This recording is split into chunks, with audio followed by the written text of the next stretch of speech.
All right, welcome back. Episode 25 of the Young Old Heads podcast. Shout out Barry Bonds. I'm one of your hosts, Tommy, aka TV Sports Cards, and I'm here with the man, the myth, the legend, my co-host Max, aka Cards Max, aka Cards Max Update Edition. Max, how you doing, dude? I'm doing good. Shout out Barry Bonds by Kanye West and great song on Graduation. Slept on song for sure. Slept on. Max Update Edition. Topps Update releases in 3 days. Yep. That's coming soon. That's not 2 days. That's not 4 days away. 3 days. And I am unenthused. Yeah. I am fatigued. I am being a little bit more positive. I've sent more of my higher end stuff for consignment just out of way of recouping funds, inadvertently consolidating. Baseball is over, or it's essentially over, since the Yankees are down 3-0 with Game 4 being played today. And that's a bummer. And my Facebook status is questioning. I'm questioning cards. I dig into the answers. Well, I'm feeling not the same as you, so we will get to that. But I want to first do a quick clarification on the rant that I did last week. Eric Whiteback does not work for Golden anymore. I still think a lot of the points I brought up about the conflict of interest between auction houses and breakers, I think there's a lot of valid points that I made there. I think there's a lot of valid criticism of the way that Eric Whiteback presents information when he is doing his tweets about cards that are often framed in the way to go viral instead of actually educating people. I think there's a lot of problematic things with that, but he says he'll come on the podcast to discuss. So hopefully he follows up. We have reached out multiple times now, and he has not replied after saying on the timeline publicly that he would come on the podcast. So hopefully he comes, he reaches out this week, or at least replies to our messages. And if he comes on, we'll have a great discussion about all the things that I talked about, minus the fact that he does not work at Golden. So I just want to clarify that for everyone who listened to last week's episode. But we do have a very, even aside from Eric Whiteback, with all due respect to Eric Whiteback, we have a really good guest next week. Yes, I think let's just leave it as a mystery, though. We have a really good guest next week. We're excited about it. And I want to give the hype to that guest, because it is a good guest. Yep. Who will also be on next week is Cards Max and Tommy Vaughn and TV Sports Cards.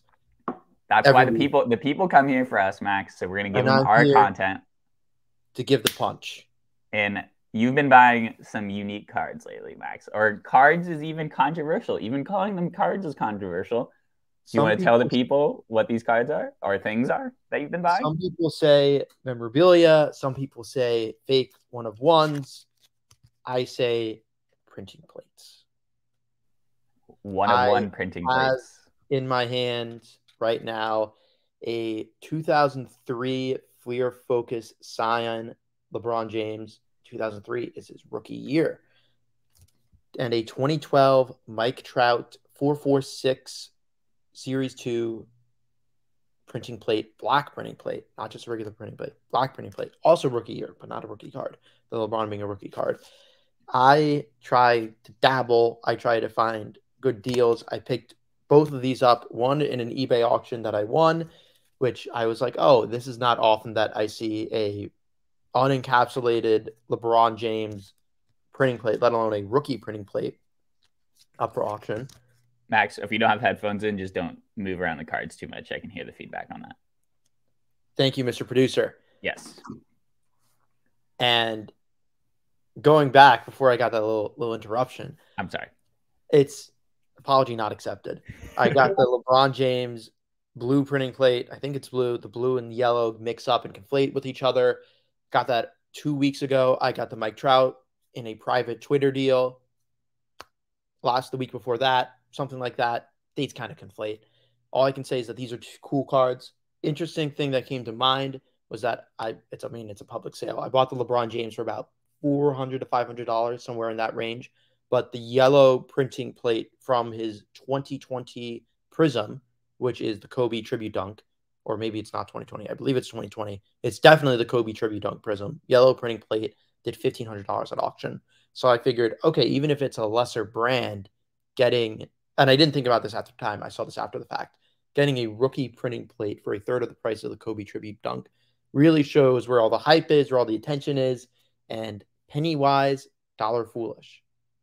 And I don't know if you saw this morning, but the LeBron triple logo man printing plate sold for 5,400 at auction last night. So in terms of the grand scheme of things, I don't know if anyone's seen the LeBron triple logo man printing plate, but that is an underwhelming printing plate in my opinion. I think that there's a lot of things going on with printing plates. We will discuss all of them, but the number one thing for me is that when it's a printing plate of a memorabilia card, such as the logo man or like an autograph, I have a Klay Thompson National Treasures 2012 printing plate with Dion Waiters. That's like a dual auto rookie card, but it's the printing plate without the autos. That's a pretty underwhelming printing plate. I think that the Kobe tribute dunk Prism LeBron printing plate, in the grand scheme of things, much cooler than a memorabilia printing plate. So absolutely, adding in the fact that the one that you bought is a rookie card printing plate adds to it. I think we touched on it before when you bought, what was the other LeBron printing plate that you bought like a few months ago? It was a 2004 Bowman LeBron printing plate, second year. What ended up happening with that sale? Do you want to give the people a little bit of background? I found it listed on eBay. I immediately threw an offer for $400. It was accepted. I held it in my alt vault for a few months. I enjoyed it.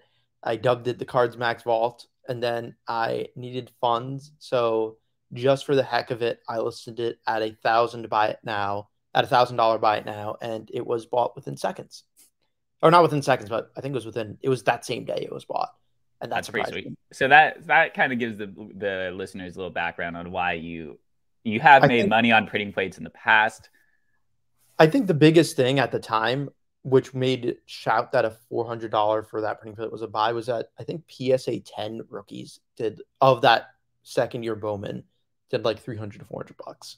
And that was like, oh, well, would I rather get a PSA 10 paper, or would I rather get the plate that made the card? And going over why my thesis or dissertation on printing plates in the first place, Tommy, you like math, okay? I love math. Give it to me. Give it to me.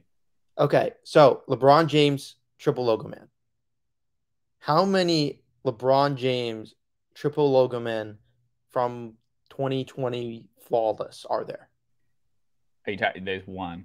Yeah, exactly. There's one. It's a one of one. Great iconic card, but those plates were only used to make one card.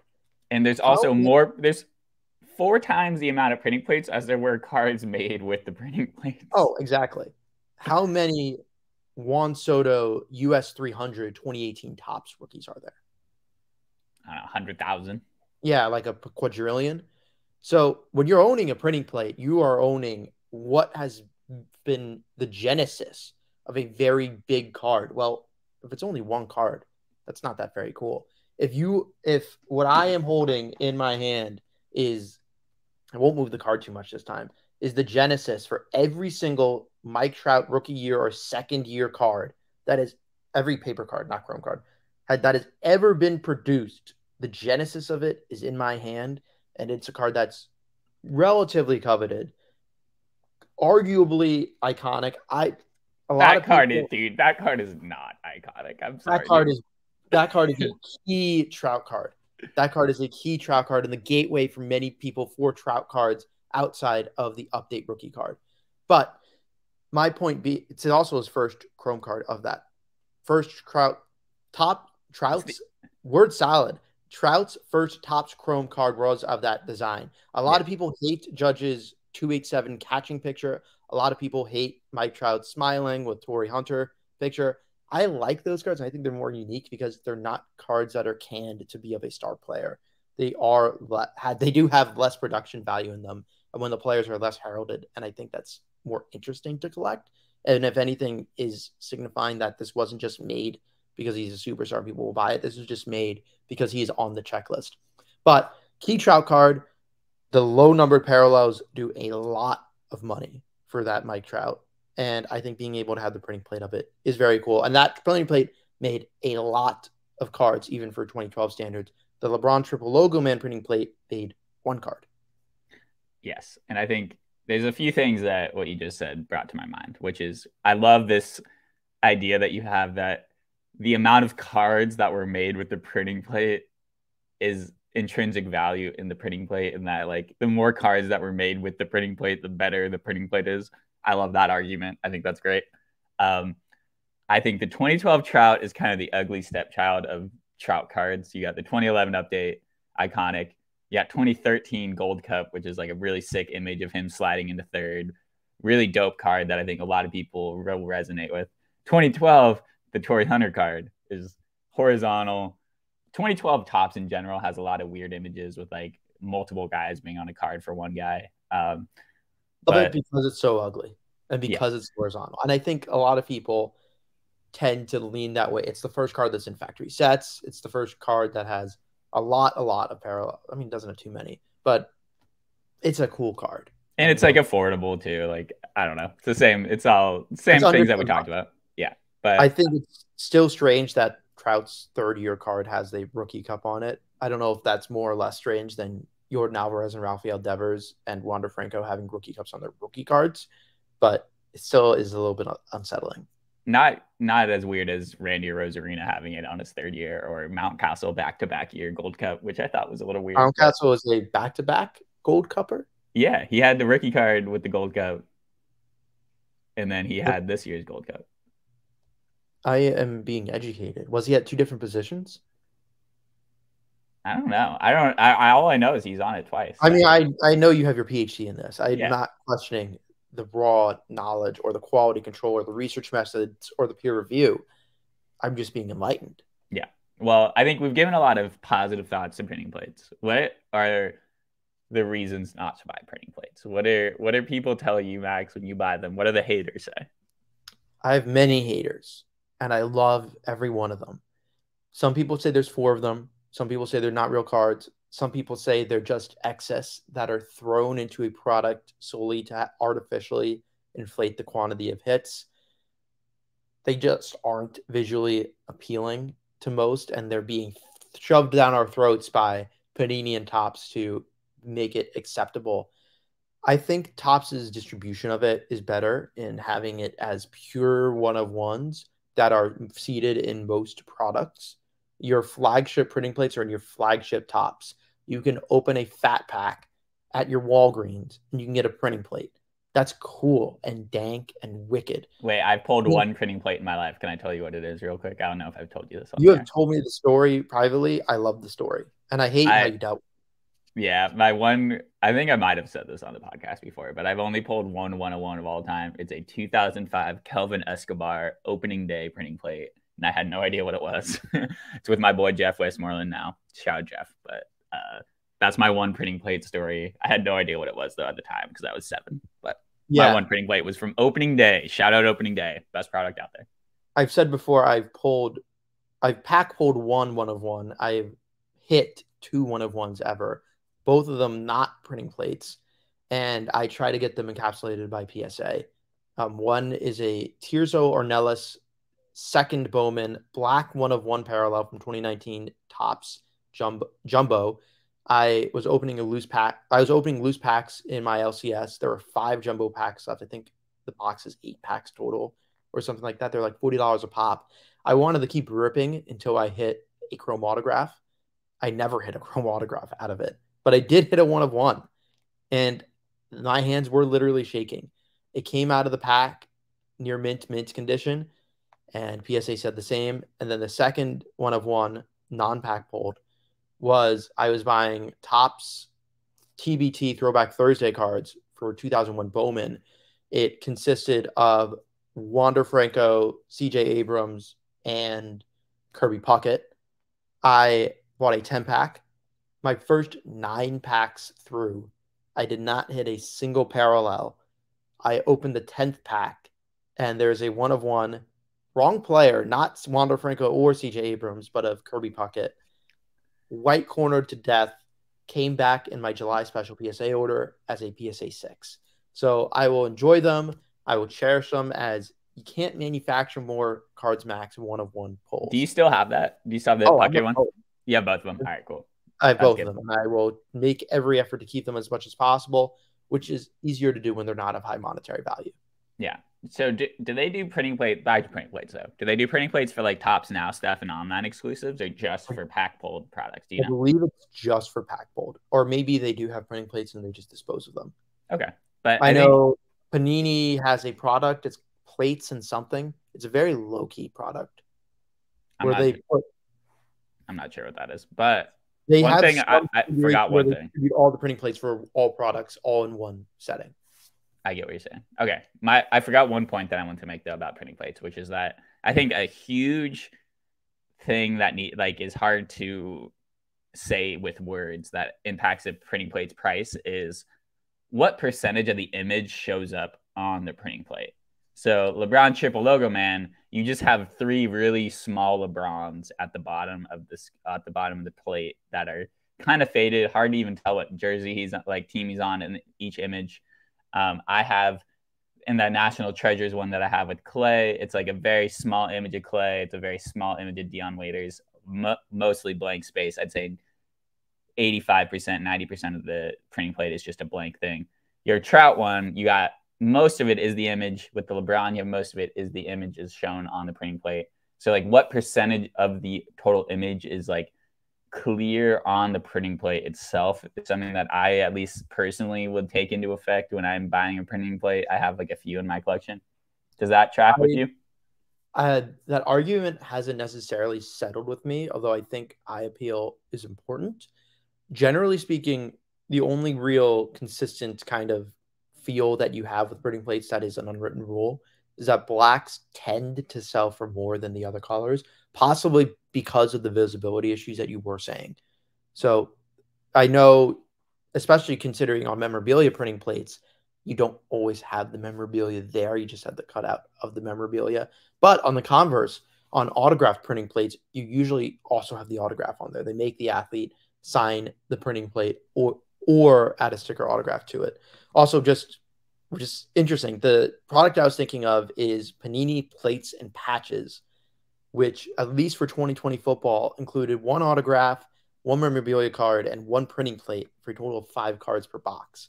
And that's products like that is how they distribute Justin Herbert optic printing plates and Anthony Edwards select printing plates. You don't find them in optic and select. You find them in plates and patches. Oh, that makes me hate it. I don't know why, but that makes me like think that. I mean, Panini Marketing ploy. Yeah, Panini's whack, as we know.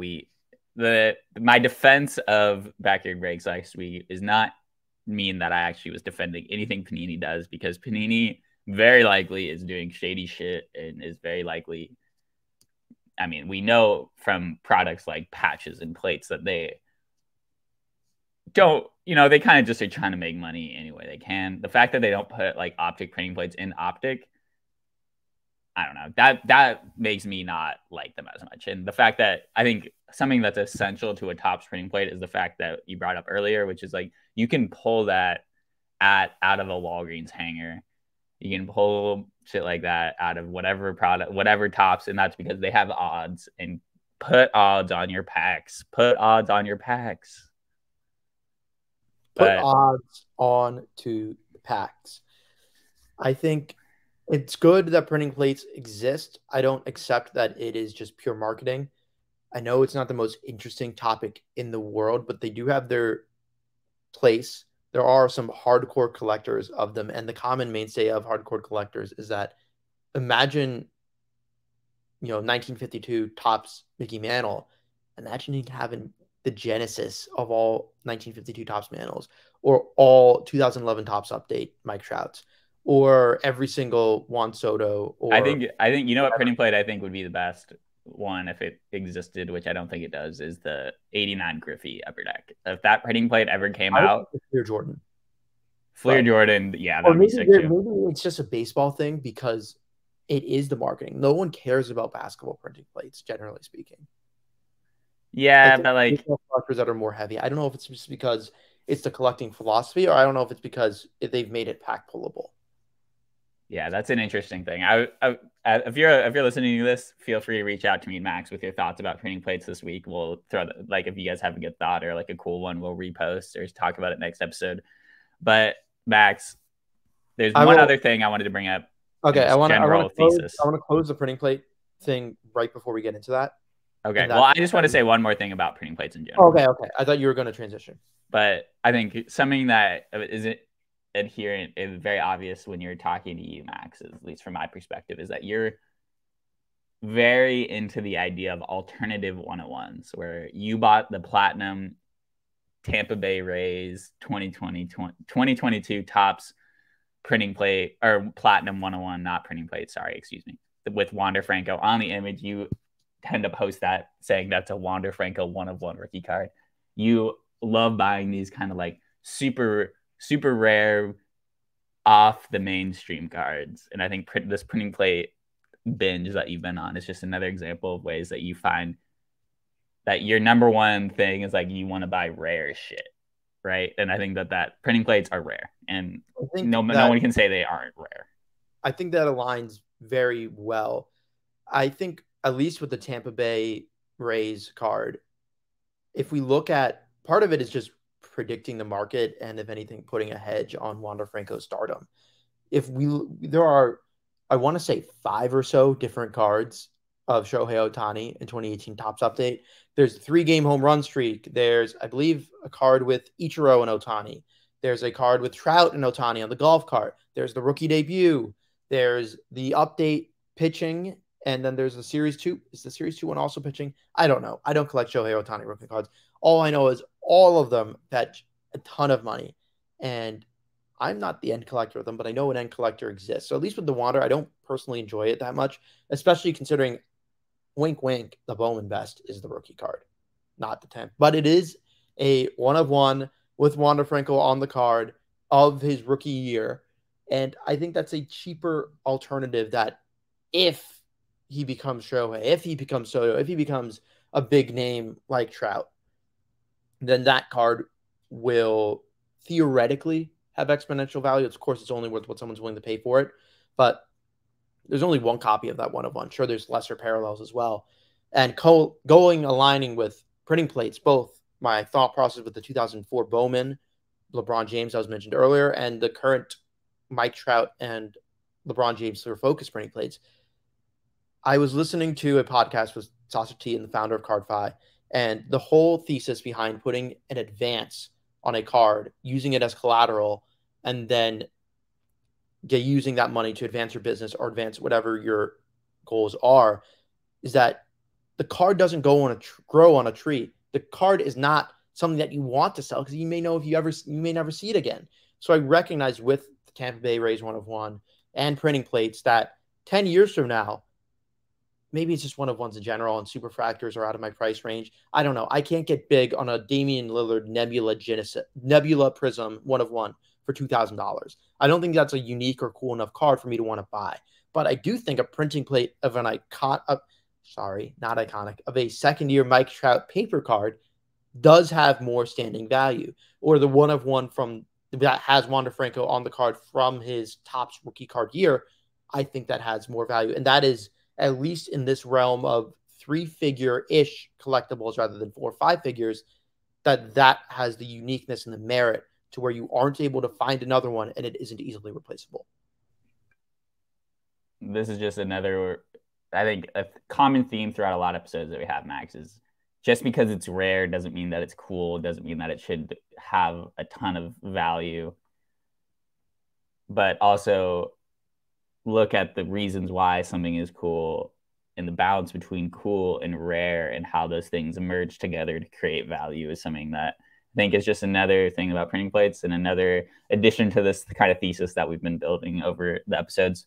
But enough with printing plates, Max. We've given a lot of time to them. So a couple of things I just want to talk about our week. You didn't really talk about what happened in your week. I'll start, though, because I had a good conversation this week with our boy Ryan Cracknell, aka Trader Cracks, absolute legend of the hobby community, who pumps out checklists like nobody's business and is kind of like, as someone who works kind of in the industry, I have so much respect for the work that he does and like how long he's been grinding, and the blogs that he writes are just absolute monsters online for card education and everything. So being able to talk to him, had a good conversation about like how to balance working in the hobby and being a collector, and when you need to take breaks from doing stuff like that. But also, like, so a good lesson he said to me that I think is worth saying on air is always stay optimistic about cards. Don't get down too hard, but stay critical. And I think that my rant, for lack of a defense of it last week, is me being critical. And I think being critical is an essential thing to being a collector and to holding companies accountable.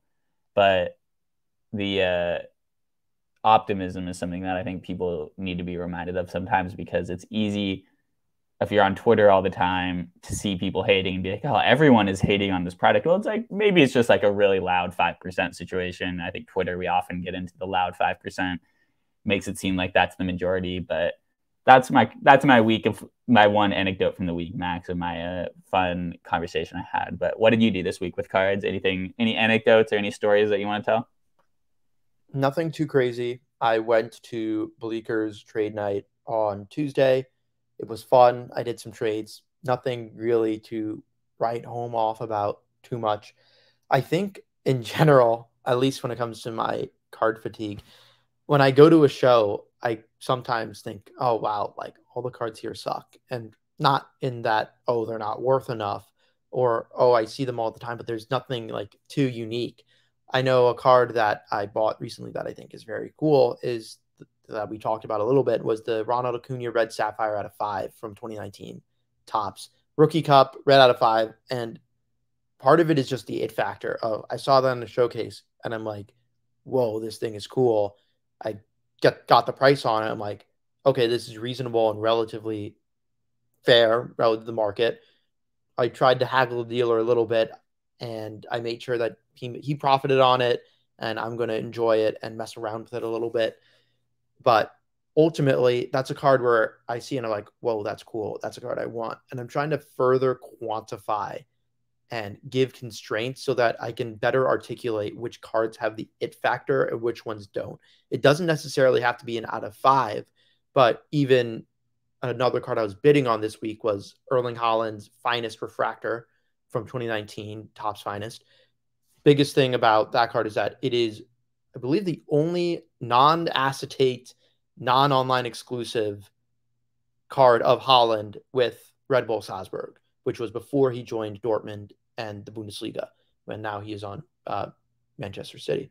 But that was came out during his rookie year, came out one of the only pack pull cards. I think it came out right after the Dortmund announcement that he would be transferred there and that he would go there, and that he then has a short printed card of his yellow jersey in that. But the sticking point of what it is for Haaland collectors and soccer collectors, which really care about the first card, the first sticker, the first rookie card, is that is a Haaland and a Salzburg kit. You can't, or I guess you could artificially make ACME cards, but you can't make more Salzburg Haaland kits just in a similar way that you kit cards, just in a similar way that you're not going to make more poorly pictured horizontal photo cards of Trout with two other people in the card and have that be an early career card. You can't fake early career stuff.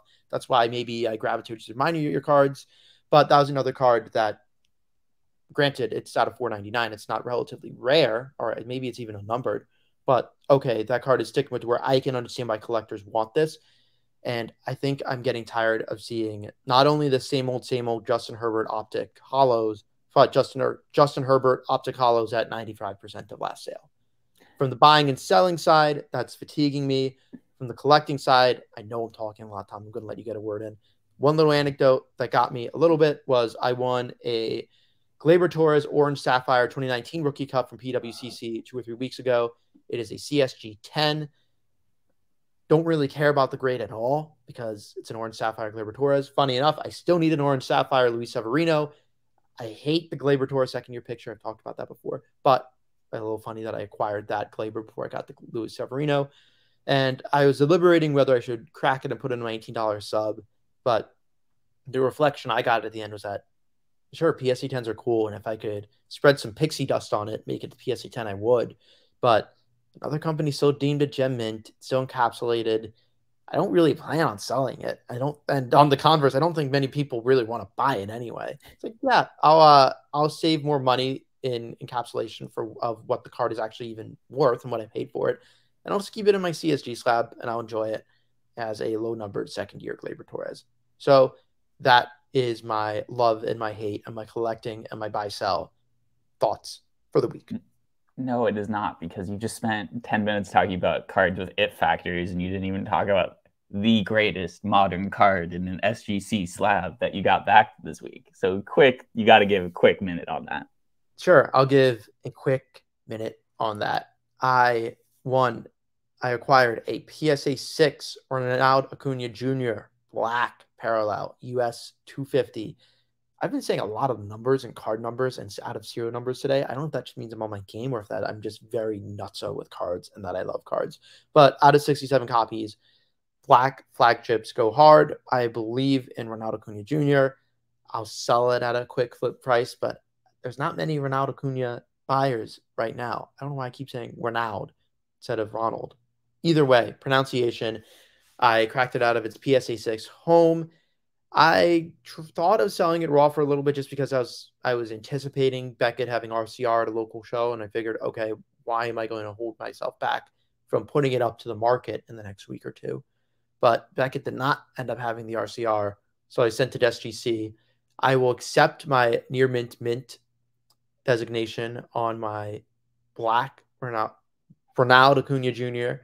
It looks, actually, I saw the scans of it. I get it in hand tomorrow, and it looks cool. And even though I'm kind of consolidating-ish, I rearranged my desk this week, and I'm going to put 5 cards on my desk. 4 of them are here. I'm going to put Tommy, I'm going to find a way to put all the pictures up on this little clip, and it's going to look great so that people don't just think I am talking about my collection. It's cool because I like it. No, my collection's cool, and everyone has to like it. I'm going to tell you why. But my black Ronald Acuna Jr., my update that I was just talking about, I have a Fernando Tatis Orange Bowman Chrome out of 25. I have blah, blah, blah, blah, blah. Whatever. My card desk is cool. I'm consolidating in the fewer cards, and I like it. That was an absolute convoluted little bit you did there. You didn't even say what grade your Acuna got. The Acuna got an SGC 8. It's an SGC 8. I have so many scattered thoughts on cards, and it comes from raw passion. I know, and I'm here to structure your thoughts. So your thought here is an SGC 8 is cooler than a PSA 6, and a black parallel with the SGC black, I think, is cool as hell. So that's dope. But sometimes there was an argument that I saw on Twitter this week that I want to bring up real quick, is that cracking a card that, say, gets a PSA 6, that's a modern card, and selling it raw is quote-unquote unethical and shady. You said you considered selling your Acuna raw after cracking it. I want to just quickly hear your thoughts on the ethicalness of cracking a card that got a lower grade and selling it raw when the raw price is higher than the price maybe that the card would have gone in the slab if you kept it in it. Sure. I think with any situation, it's all about how you portray it. I know that after cracking, I described the card. I did not say near mint or better because it wasn't near mint. I described the card as excellent dash near mint because I thought that's what the PSA 6 designation meant. It actually means excellent dash mint. So even excellent dash near mint is not a grade. But whatever, I guess I, in theory, marked it worse than what the PSA 6 is. And I made sure to the people that were prospectively buying it, I sent them pics front, back, and all 4 corners, front and back. I described a surface dimple, which is a little hard to see, and the corners. So at the end of the day, no one thought that they were going to get a PSA 10. No one should have thought that they were even going to get a PSA 9. And I think as long as you are transparent about condition, it's fine. Some people were saying, in the arguments and the theory and the ethics of it back and forth, whether you should have to give a Carfax on the card or the card fax. I don't think it's necessary. And my intention, if I held it, was to always get it re-encapsulated because I have had some rough bits on PSA 6s before, especially with black parallel specifically. But I think from an ethical standard, as long as you're being transparent about the condition and what condition you think the card is in, especially when you're saying it is encapsulated as excellent mint, and you're describing it as excellent near mint, I think that's ethical. Just because I was getting some heat on it. All buyers got the knowledge that it was a PSA 6 during when they made the offer, and that when they made offers, and that made some people reconsider whether they want to buy it or not. I don't know if that's unnecessary. I don't know if stating that grade history is necessary. I personally don't think it is, because I don't think it's the obligation of the seller to give the full history of the card just because you asked me to it, as long as there's no trimming, altering, or anything else of the like. But because I knew I was going to get it encapsulated anyway, I didn't really care too much about giving the card slab history. And that if other people see it as unethical, well, I'd rather just trend in the right direction of being ethical and transparent in that context. Yeah, for sure. And now it's an SGC. And I think just in the general world of card grading being subjective, I think just giving more information is always going to be the answer to like, how can I be as ethical as I can be in selling a card is always going to be send pictures, point out any flaws that you see as clearly as you can.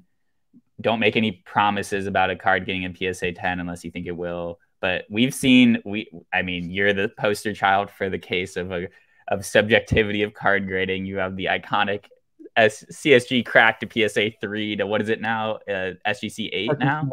9. SGC 9. So 9. That was CSG 9.5 with the old label. So that would have been a CSG 10. Yeah, so we're obviously talking about the Juan Soto Gold that iconically Max cracked and got into a PSA 3. Now it is an SGC 9. So there is a lot of subjectivity with grading. As a card seller, it's always better to be transparent. But as you said, you don't necessarily have to tell someone that this card got a PSA 3 when it clearly should not have gotten a PSA 3, because card grading is subjective, but also card buying and card selling is subjective. It's all subjective. We're all a bunch of weird dudes out here. My rebuttal to, oh, you have to say it's a PSA 6 now that it's an SGC 8 or whatever, now that it's raw, is, do you care if my PSA 10 was previously a PSA 9? Because it was. Or I surely don't lose the premium, or better yet, no one really cares if a PSA 10 was a previously PSA 9. Care that it's a PSA 10 now. And I certainly don't get to command a premium, or maybe you can say you command a premium, but it never comes to fruition. I never get a premium if my Beckett 9.5 comes back a PSA 9, or in my case, a PSA 5. I cracked a Beckett 9.5 that came back a PSA 5, and we'll be sending it back to PSA to see what they think of a second opinion. But I don't get a premium on that just because it was a 9.5. So I think as long as you're being ethical about condition to the best of your ability, pointing out flaws when relevant, and pointing out condition of what you think the most accurate opinion is, especially when there is the preceding context that PSA does have a history of being very harsh on black Topps flagship parallels because of the whiting and because of the eye appeal. They will make a card that you think is an 8/6 on black parallel. Yep. And I think that is a coherent thought. So I'm going to cut you off while you have your coherent thought. I'm going to talk about one card I bought this week. I've still been messing around on ComC, which I love, and I bought a card this week. This card cost me, real quick, $34.03, and I love ComC because of the weird pricing, but $34, and it is a out of 200 Barry Bonds 2001 playoff absolute memorabilia home opener souvenir card. So this is a card with 2 pieces of a base from the first game of the 2001 season for Barry Bonds, and this game was at Pac-Bell Park. He hit a home run against the Dodgers in the game. So he touched this base while rounding the bases in his first home run in the season that he hit 73 home runs. Sick card, I think. You know, I've talked a lot about how I love relics that are very specific to what game they're from and what they're used for. So a base from opening day in 2001, when he broke the home run record and he hit a home run in the game, the first one of the season, I think makes the card pretty cool. So, and it's already serial numbered out of 200. Got it for $34. I think that's a really cool card, a cool piece of history to have and be able to have in my collection. So that's my one card I want to talk about, because I think when we've been talking a lot about Judge and like Judge's getting a lot of these like unique cards, like Topps is making a lot of Topps Now cards for him breaking the record and everything, and people talking about how much money the ball would go for, etc. Just got me thinking about Barry Bonds 2001 relics. I think I might try to, kind of focus my Barry Bonds collection in some degree to cards that maybe were from that season, because that season is so iconic in my opinion. So that's my one cool card of the week that I bought. There is also a the reason why this set and card in general was on my in my head is because this guy Mike, who's a big dealer in the Midwest, who goes to a lot of shows, has the Albert Pujols from that set. That's from Albert Pujols' first game he played with a piece of the base from his first game, and he has the serial number that's Albert Pujols' jersey number, serial number. So that's a really cool card that I saw before. So I knew that the set existed. Didn't really know that Barry Bonds had a card in it. Saw it on ComC. I bought it. That's my story of the week, Max. Max, do you have any final thoughts for the people? Any parting words of wisdom as we sign off here? I feel like I'm in the metaphorical doghouse with my thoughts. Yeah, your thoughts were way too scattered today, so I'm putting you in the doghouse. Okay, make sure to throw me a bone at least. Coolest card that I bought this week, and I'm going to stick to one so that I can stay focused and not distribute my attention to multiple cards at once, is I bought a gold Pulsar out of 10 Bones Highland from Optic. I was not bidding too aggressive on it. I bought a Cole Anthony gold Pulsar from Hofstra 2 weeks ago, so I figured another gold Pulsar rookie card would be fun. It is being shipped from China, so I should get it in a few weeks. But that was a cool card that I bought that I think is cool. It's not a true gold. They have the gold Disco Fast Break as well as the gold Pulsar, but it is still a gold out of 10 of a second-year player that I am optimistic about, even though he has not had a blazing hot start to the season. So that is my card of the week. I can't wait to start talking about you buying basketball cards again, because it's always interesting to me what you think is a good deal in the basketball market, and I'm here to be your sounding board. And Max, great episode as always. I'm glad we got to clear some things up. We got to talk about your printing plates that you've been jonesing about, and next week's gonna be fun. We're gonna have a fun guest on, talk collecting, get a little bit out of the kind of resale guests that we've maybe had a little bit of. So it's gonna be a hardcore collectors episode next week, and then hopefully Eric Whiteback responds to us. So he did say he'll be on the podcast, publicly said he will come on the podcast, so he should come on, hopefully. Could be cool. Max, thanks again for always having a fun talk about cards, dude. I don't know what I would do without this podcast, dude, to get all our thoughts off our chest. So until next week, make sure to follow at Young Old Heads Podcast on Instagram, at young_oldheads on Twitter. Shout out Old Man 28 guy on Twitter for doing a giveaway and promoting us. We really appreciate that. I think that giveaway ends today. We're recording Sunday, October 23rd. So it's probably not going to get out before the giveaway is over, but just want to give a special thank you to him for doing that. Promoting the podcast totally with giving away cards of his own that are worth decent money is we really appreciate that. And, any new eyeballs we're getting on the podcast is always going to be appreciative of. So thanks to Andrew for that. And we'll see you guys next week. Crack eggs, make omelets.